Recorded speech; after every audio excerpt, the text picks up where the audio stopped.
بۆ زۆربەی خەڵک کافرن. زۆربەی خەڵک طبعاً یەکەم لەبەر پەیامیان پێ نەگەیشتووە، یەکەم سەبەبی یەکەم طبعاً گومانیتیانی کە جەهلە.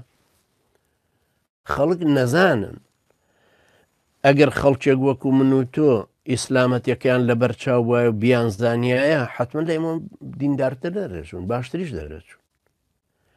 کەوابوو سەبەبێک هەیە لەوەی کە من و ئەم کەسەی تروانی من برایەکەم مەسەلەنوانی برامە نوێژ ناکە ئیسلامەتیەکەی نەگرتووە، ئەو بۆ نەیگرتووە من گرتووم و لە دایک و باوکی چین لە ماڵی پەروەردەوەین، بەڵام خۆیمە لە ماڵە پەروەردەین دایک و باوکەکەمان تەوجیهی نەکردوین ئاوە ئیسلامەتیەکەی من لە دایک و باوکەکەمەوە نەهاتووە.